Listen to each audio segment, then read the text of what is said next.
nation earned the highest amount ever in the history of the country from oil alone, the sum of $383 billion US.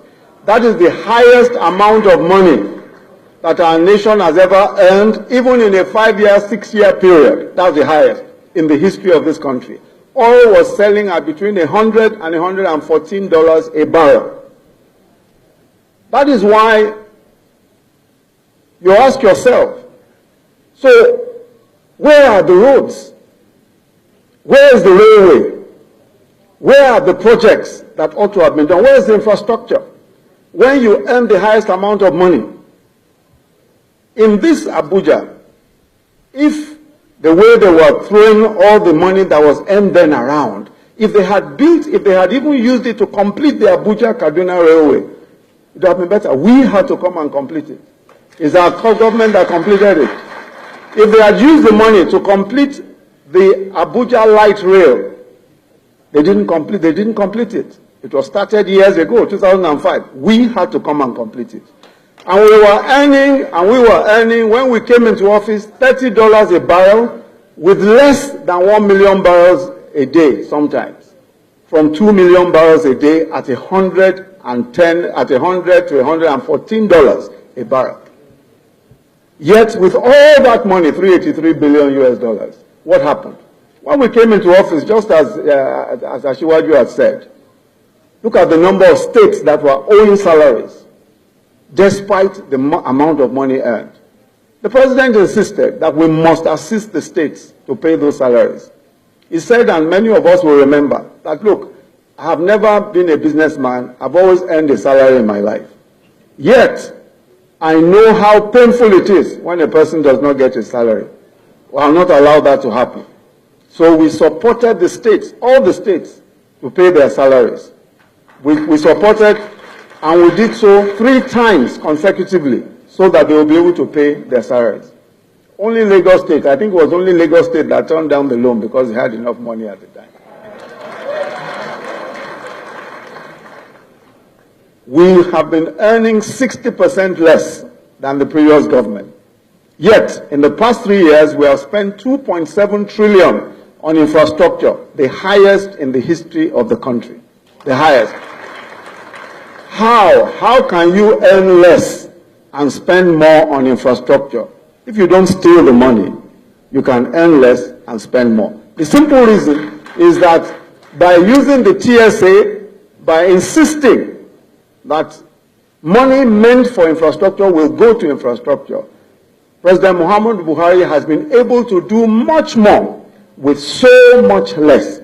So today, we are doing major roads in the 36 states of Nigeria. Every state has a major federal road project ongoing. We are doing the Lagos-Kano Railway. The Lagos-Kano Railway, starting from the Lagos ports all the way, we are going to complete the Ibadan leg of it by January. And then we are taking it all the way to Kano. We are doing the Warri-Alaja. In fact, we've completed the tracks for the Warri-Alaja. And right now we are doing the coaches for the Warri-Alaja rail.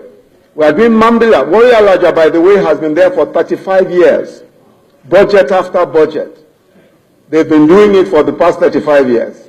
And yet, they never did it. Now we have completed it. Mambila Plateau, 40 years. It's been there, a project lasting 40 years. I'm sure that all of us who are close to 60 or over know we've been hearing Mambila for years and years. For the first time, Muhammadu Buhari is doing that project, is putting the resources into it, and we will, by the grace of God, complete that project. When you look at all of the rail, Port Harcourt, Maiduguri, there is no country that can make progress if you do not have infrastructure, if you don't have railways, if you don't have roads, if you don't have dams of the sort that we are talking about, if you can't increase power, there's no country that can make progress. But you cannot make progress without sacrifice. And that is the lesson that Muhammadu Buhari is teaching us, that we must make some sacrifice. Look at how 383 billion was blown in 4 years. They will create an illusion that there's money. If you are throwing the money out, they will create an illusion there's money.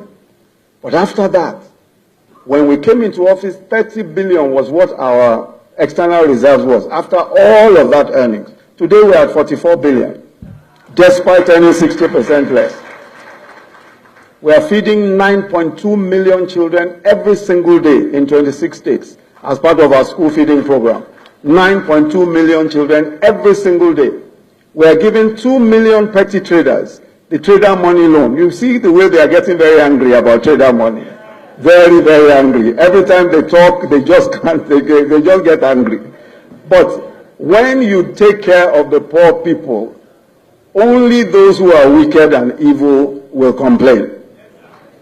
The trader is the bottom of the rung in our commercial value chain.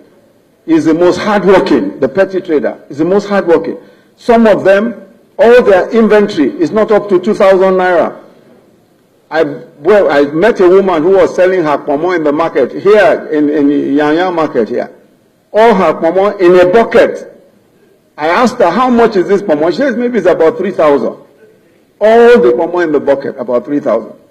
And then I asked her, how do you make profit? How much profit do you make? She didn't even answer me. She just pointed to another woman whose pomo was in a little bowl to show me that, look, I am a big player here, despite my 3,000.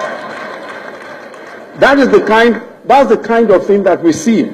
So the government decided, with the approval of Senate at the time, because these days I hear the Senate president complaining about trader money, they approved at the time, with the approval of the Senate, that we should go ahead and do this, because that's a part of our program. A very important part of our program is that we must give credit to traders, we must give credit to those who are doing small businesses, so that they can improve their businesses, so that they can employ more people, so that they also can prosper and our nation can prosper.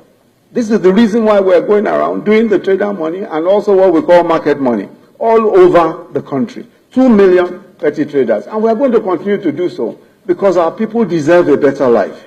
We're employing 500,000 graduates under the Empower program. Every month, the 500 graduates are paid. Each of them has a tablet like this. The first 200,000, they have a tablet like this. In that tablet, we have all the training materials. Training for entrepreneurship, training for farm, because some of them are teachers, some are some are extension workers in the farms, some are public health workers. All the training material for them is contained here. There was a government that tried to recruit less than 1,000 people. And look at the tragedy that occurred. We recruited 500,000 people, 500,000. We recruited them online. Young Nigerians in every single local government. And every month, we manage the payments every month. We manage even instructions to them every month. This is the kind of thing that our country needs. We need to go the way of technology, and that's exactly where the president is taking us to. We're giving about 300,000 of the poorest Nigerians 5,000 naira every month under a conditional cash transfer. Every month, they get 5,000 naira. I'm sure many of us have seen, the testimonies of these people. How is this possible? It's because Buhari is the gatekeeper. He has stopped grand corruption. That is why we are doing, with less money, we are doing 5 times more. But that is also why there's a gang up by a discredited elite against him. As you can see for yourself, there is a gang up. Anybody who doesn't see that doesn't know what's going on. There's a gang up. All of them have ganged up against this one man called Muhammadu Buhari. All of them. And they have their collaborators everywhere. They have collaborators in business, in politics, in religion, everywhere. They have ganged up against this man. They prayed for him to die. He didn't die. The man came back alive and was stronger. By the grace of the Almighty God, a 75-year-old man, strong, able, sharp in his head. I keep reminding people that it was under Buhari that the 3 refineries in Nigeria were built, that 3,500 kilometers of pipelines were built. All these people complaining today have not added a single one to those work, except the one extra refinery. 3 refineries were built by him. 3,500 kilometers of pipelines were built by him when he was minister. They said the man will die, he's about to die, he's dead. The man is back. The fear of Buhari makes people desperate, even sometimes crazy. Just fearing the man. It makes some people crazy because today, they say it's now Jibrin from Sudan. If you can't discredit him, then they say he doesn't exist. His name is now Jibrin. They were all alive and well when a good and true man of God, Pastor Adeboye, went to London, prayed for the day before he returned to Nigeria, and prayed for him. They were all alive and well.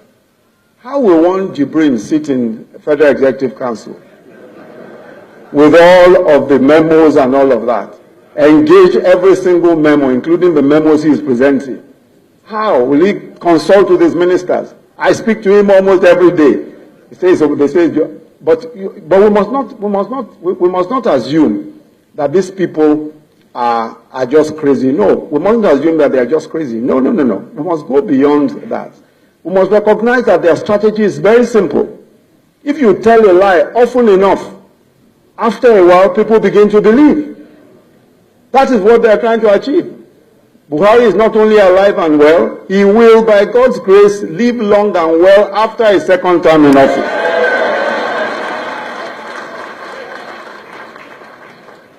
Let all of those who are afraid of this man, all of those who every day of their lives are looking for a way of getting rid of this man, for the simple reason that he stands between them and the National Treasury.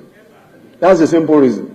He is the sole person standing there that this National Treasury, I will protect it with everything I have so that the money can be used for the Nigerian people and for Nigerian infrastructure and for our great nation. So let me commend all of us, members of the National Committee of the Buhari support groups.